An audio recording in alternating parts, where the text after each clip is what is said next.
Sayyidina Muhammad wa ala alihi wasallam.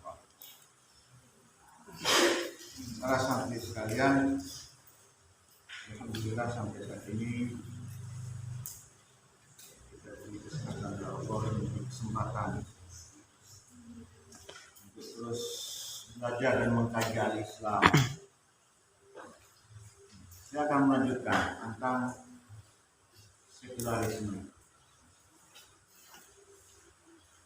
Fasluddin anid daulah, memisahkan agama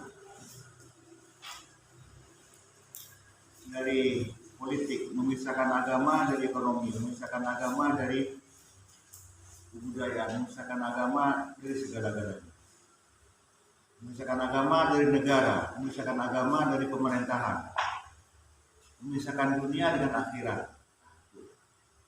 Itu intinya. Saya pertegas sekali lagi,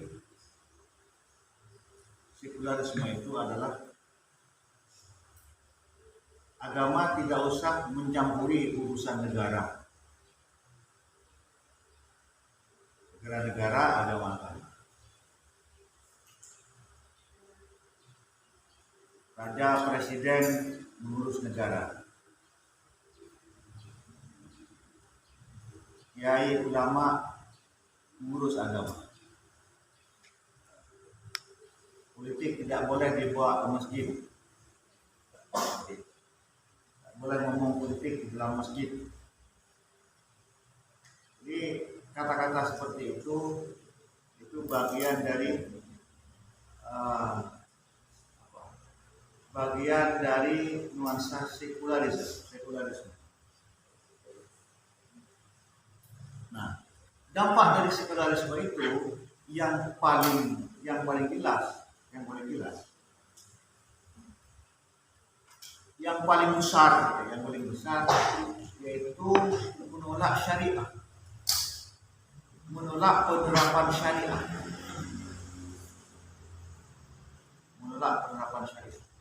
atau mengabulkan syariah. Syariah dikabulkan, agama dikabulkan. Contoh yang paling aktual terakhir ini yang ramai di sini,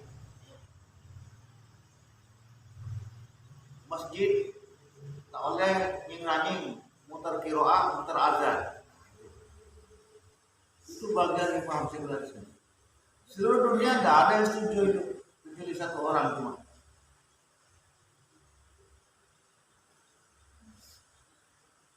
Dulu tidak ada kayak gini, baru ada sekarang. Mulai dulu Indonesia merdeka, ada.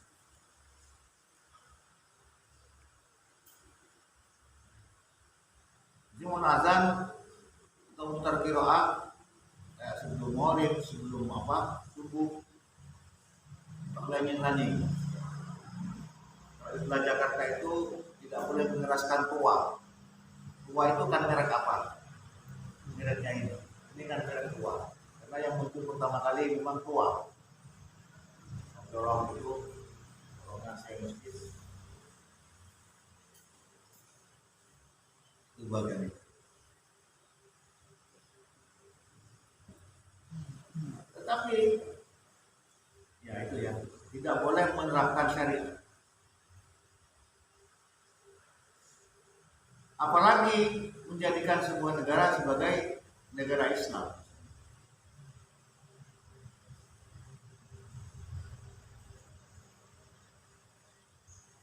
Makanya membuatlah sebagai ganti dari sistem syariah itu diganti dengan sistem demokrasi. Kalau seperti di negara-negara barat, sistem demokrasi. Ada sistem kerajaan. Dalam sistem kerajaan itu Darul Rato, ABCD Darul Rato. Jadi tidak ada DPR. Jadi kalau ada DPR itu hanya sekedar simbol saja. Nah, coba saya ulas sedikit ya. Kalau panjenengan ini belajar tentang demokrasi, itu kan isunya dari rakyat untuk Dari rakyat, untuk rakyat, oleh rakyat. semuanya rakyat. Semuanya rakyat. Coba sekarang, ya. Saya mengatakan demokrasi ini adalah sistem yang paling jelek. Bukan hanya saya yang mengatakan, dalam beberapa referensi orang yang menerapkan sistem demokrasi itu mengatakan bahwa sistem demokrasi adalah sistem yang paling jelek. Bukan saya yang mengatakannya, saya cuma meneruskan. Coba sekarang ya saya gimana kejelekannya? Dari ya, terus untuk terus jadi memang ini negara ini dengan kata kan begitu kan ya. Nah, dalam negara demokrasi biasanya sistem partai, sistem perwakilan. Sebenarnya itu apa, lalu ada wakilnya juga. Itu apa, sebenarnya ada wakilnya. Katakanlah ya, di suatu negara, saya nyebut parlemen.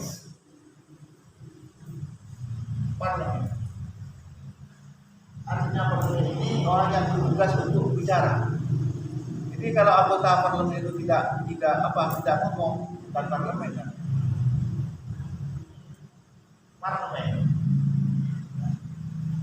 Parlemen ini bahasa di sininya adalah DPR, Dewan Perwakilan Rakyat. Misalnya ada istilah di Amerika mungkin seperti Senat, Senat.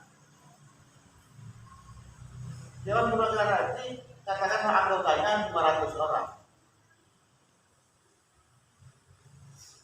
Di antara tugasnya parlemen ini adalah membuat undang-undang.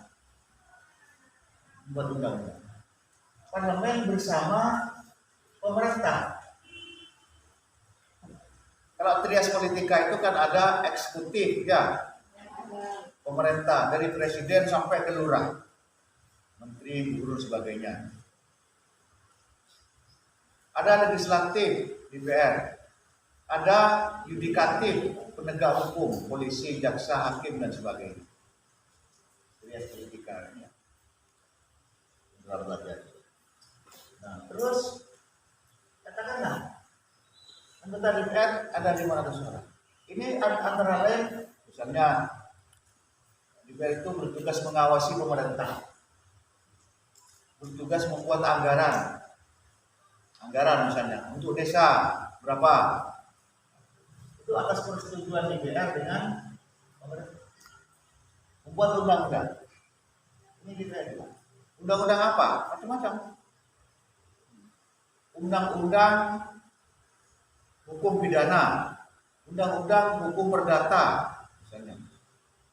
Orang kalau mencuri harus digitukan, orang kalau membunuh harus digitukan, orang kalau pacaran harus digitukan. Itu dihasilkan oleh siapa? DPR dan pemerintah. Sekarang RUU rancangan undang-undang itu dibuat, setelah dibuat rancangan undang-undang itu setelah menjadi undang-undang lalu disetujui oleh DPR, ditandatangani oleh DPR dan ditandatangani oleh jadilah undang-undang. Jadi pemerintah dan DPR ini membuat undang-undang di dalam sistem apa? Sistem legislasi ya, buat oleh menghasilkan antara lain menghasilkan undang-undang seperti undang-undang hukum pidana, undang-undang hukum perdata.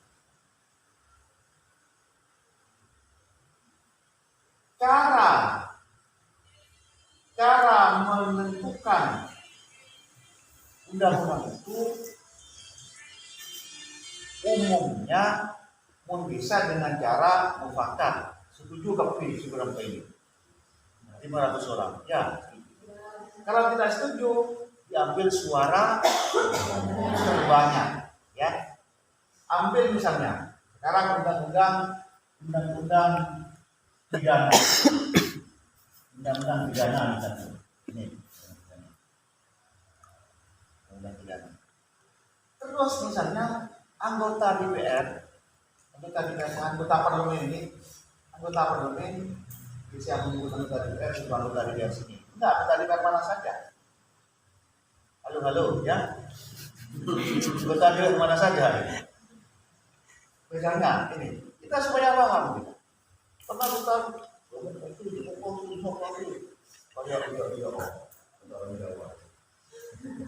misalnya anggota parlemennya 500. Kalau di Indonesia bukan 500, lebih 500.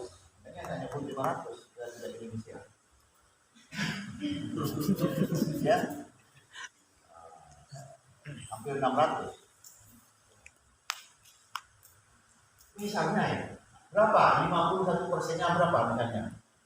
Kalau separuhnya kan 250 ya.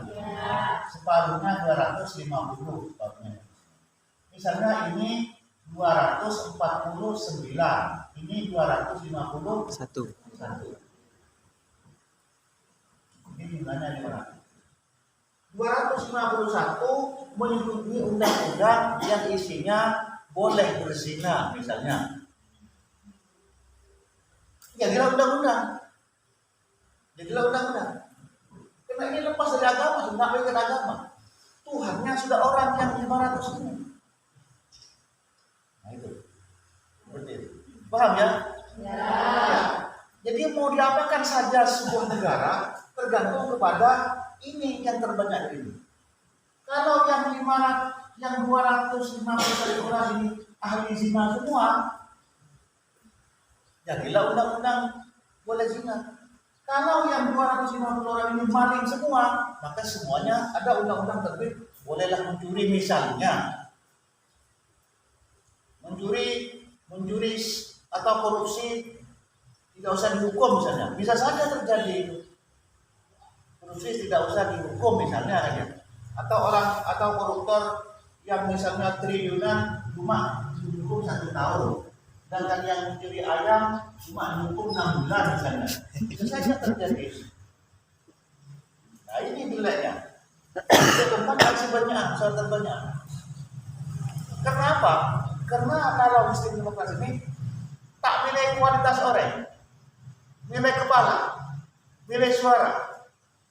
Yang keluar suaranya itu baik atau tidak, orangnya itu baik atau tidak, ini direct. Yang penting suara.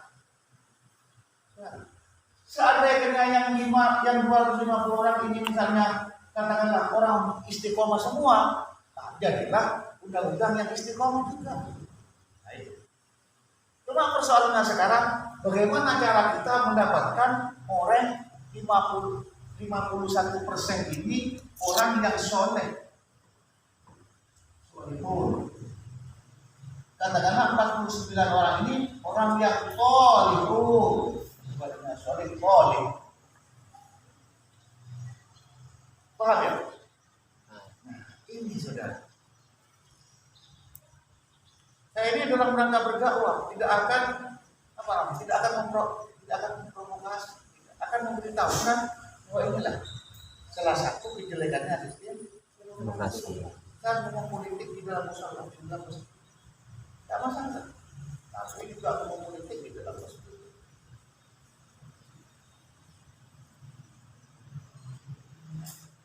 Ini kejelekannya. Dengan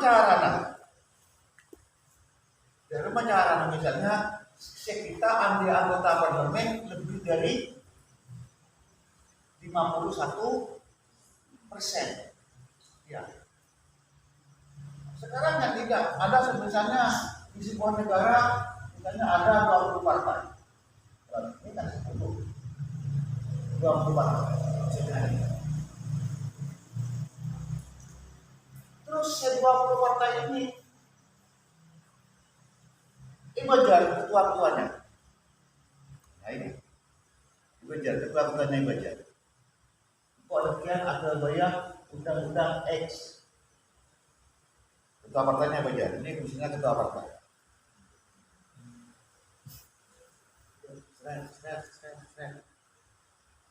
1 triliun. Ini ngocak pas ke anggotanya. Halo anggotaku yang ada di DPR, yang ada di parlemen, kamu harus menyetujui nanti ya. Kamu nanti tak kasih uang 500 jutaan anggota DPR saya. Anggota parlemen saya kasih 500 jutaan. Bodoh semua. Sudah dikasih. Bodoh semua. Makanya sekarang kalau di sebuah negara yang ada sejarahnya 10, cuma satu partai yang menjadi oposisi. Lainnya yang namanya partai Islam, yang namanya partai Islam, takut semua di sini. Agama apa saja, itu dalam keadaan ini. Dan pemerintah mempunyai presiden. Nah, ada sekarang namanya pemerintahan oligarki. Pemerintahan oligarki ini pemerintah yang dikuasai oleh orang-orang, oleh segelintir orang yang banyak uangnya. Oligarki. Ada oligarki ekonomi. Nah, ini yang paling berbahaya. Ketika sudah pemerintah itu dikuasai oleh oligarki, itu aja pemerintah. Kok setiap yang oligarki itu, yang orang kelompok buku saya banyak uangnya. Sekarang saya akan membuat bagaimana agar supaya boleh impor. Baik undang-undang. Dan kembalikan. Saya tak setuju. Baca. Akhirnya setuju undang-undang impor. Boleh impor beras, boleh impor jagung, boleh impor gula dan sebagainya. Impor dari luar. Akhirnya tebu, harga gula anjlok, harga beras anjlok, harga jagung tak maju. Lapar kita semua, miskin kita semua. Jadi kita ini makan yang suki, makan yang suki.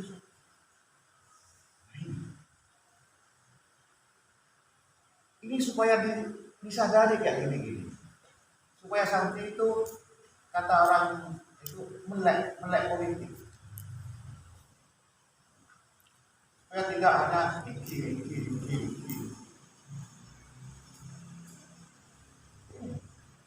Jadi persoalan sebuah negara kalau sudah dikuasai oleh oligarki, artinya kekuasaan yang oligarki itu kekuasaan boneka.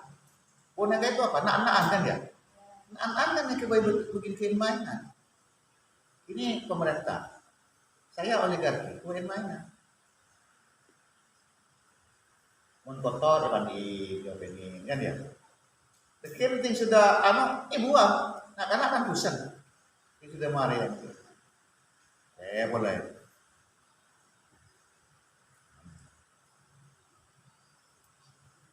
Ini masih masalah ekonomi ini. Ini masalah hukum. Nah, sekarang yang paling terkenal itu apa? Aktual itu kelangkaan minyak goreng.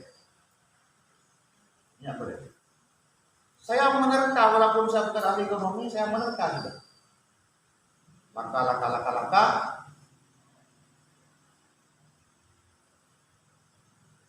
Menurut hukum ekonomi kan ya? Menurut hukum ekonomi, semakin banyak permintaan dan barangnya tidak ada, semakin mahal. Barangnya kuncentong, yang mau beli banyak, mesti dijual mahal. Kalau barang melimpah, saya melihat sekali, pasti murah. Itu sudah hukum. Nah sekarang minyak goreng langka. Ibu-ibu, mak-mak semuanya, bu, mak-mak, mama-mama semuanya butuh minyak goreng. Semua. Pasti mahal. Kenapa kok mahal? Banyak hal. Mungkin ditimbun oleh siapa? Oleh pengusaha, atau mungkin dijual ke luar negeri.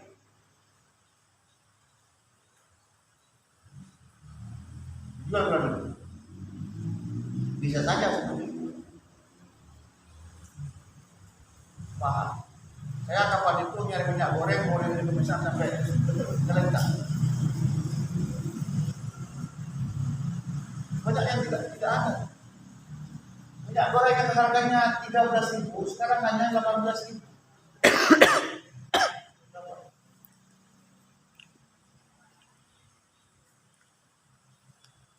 Bagi beberapa orang tak masalah tidak ada minyak goreng. Kalau bagi pedagang kerupuk, apa Sanggara kerupuk?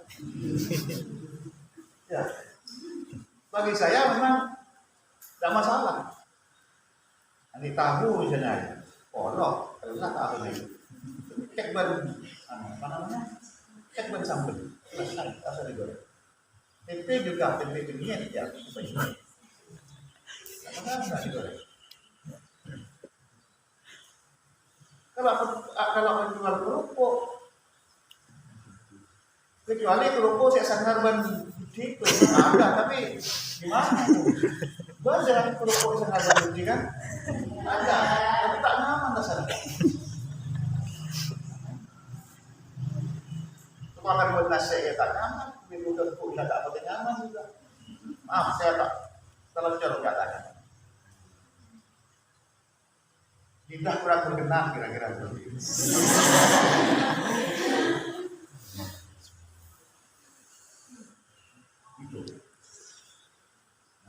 Seperti ada sebuah negara di Amerika Latin.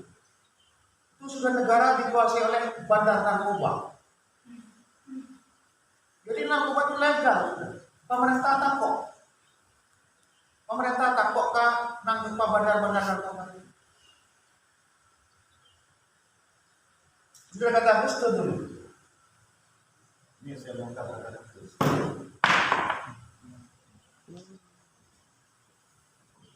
Gus bilang lumbung, ini lumbung ya, lumbung ini kan minyak gas ya. Banyak tikus-tikus di sini. Gus bilang bakar saja lumbungnya, jangan hanya tikusnya yang dibakar. Loh, kenapa Gus? Kok yang di apa namanya? Yang dibakar cuma tikusnya? Karena tikus sudah menguasai lumbung. Bakar sekalian dengan lumbungnya. Kalau tahun-tahun itu sudah melanggar sudah. Bagaimana untuk memutus oligarki? Nah, ini yang repot.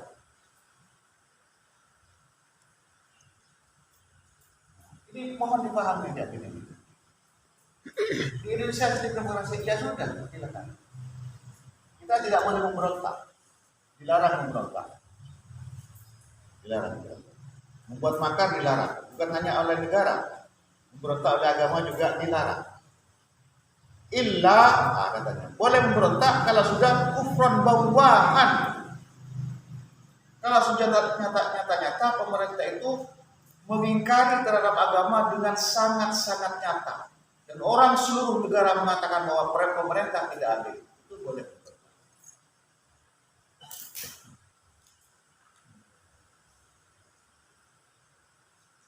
Tapi resikonya memang besar. Seperti misalnya dulu di Irak misalnya, katanya presidennya begini. Lalu didukung oleh rakyatnya supaya apa? Padahal itu di belakangnya ada Amerika. Serang, Irak itu diserang, akhirnya hancur. Mulai sekarang tambah gak kado-kado Amerika. Kasta mereka itu. Terus di Libya juga seperti itu, di Tunisia juga seperti itu, di Mesir juga seperti itu, Aljazair juga seperti itu. Sekarang di Afghanistan itu terus bergolak. Negara-negara Islam tok yang digitu-gitukan. Jadi yang digitu-gitukan itu sekarang itu negara komunis dan negara Islam. Karena musuhnya Amerika dan sekutunya itu adalah komunis dan orang Islam. Orang Islam sudah kayak gini-gini, Indonesia sudah diobok-obok kayak gini.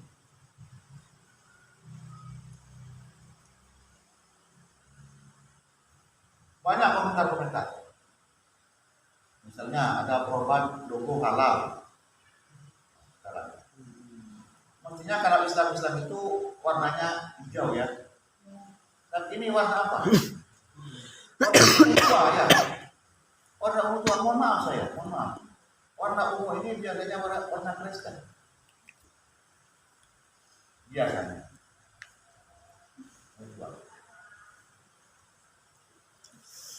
Kalau warnanya Akaboya biasanya khas oleh jelas itu biru dan putih.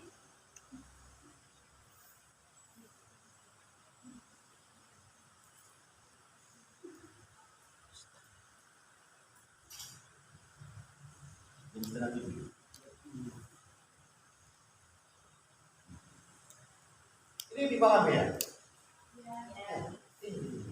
Nah, nanti bagaimana kalau ini kan demokrasi secara umum. Ada bagaimana kalau demokrasi Islam misalnya, atau sistem Islam misalnya? Kita coba nanti dibandingkan. Jadi yang membuat hukum itu manusia dan tidak Gusti Allah. Kira-kira seperti itu. Ada orang dihukum, ya misalnya. Dihukum. Ada orang dihukum kena mencuri. Kalau mencuri di Islam itu hukum apa? Potong tangan. Kalau di negara Afgan berantak itu dihukum 6 bulan. Mencuri dihukum. Siapa yang menghukum ini? Putusan pengadilan, ya. Pengadilan berdasarkan hukum apa? Hukum yang dibuat oleh konsumen kan ya. Kalau menjadi ini maka hukumannya berapa? 6 bulan. Atau dihukum penjara seumur hidup. Dihukum penjara seumur hidup.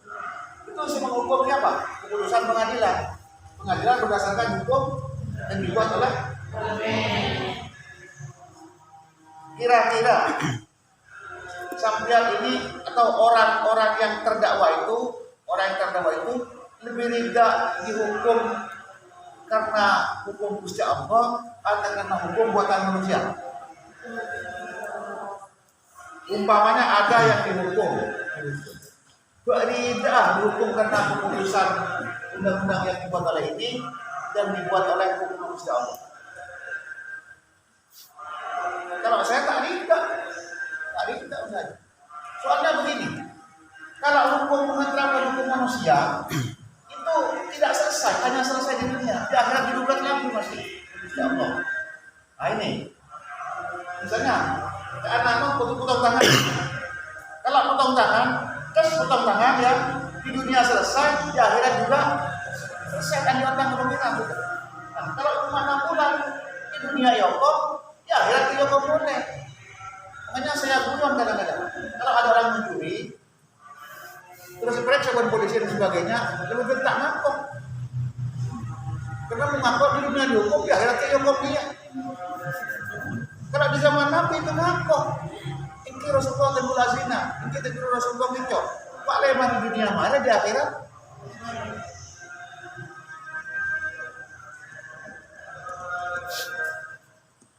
Ini ya. Ini panjang sistem demokrasi ini panjang. Kalau selek panjang.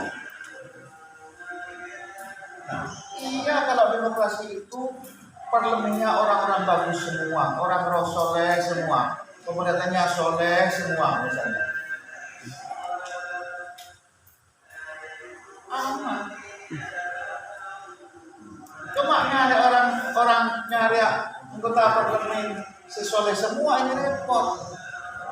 Karena masing-masing partai itu punya misi. Ada partai yang benci ke Islam. Ada kan? Ada partai kita pada seneng ke Islam, kita benci. Ada partai yang mana Islam, tapi dia lemah tak karuan. Baik ya? Baik, terima kasih. Ini dalam rangka dakwah, bukan ingin memprovokasi, bukan ingin berontak, bukan ingin makar, tidak.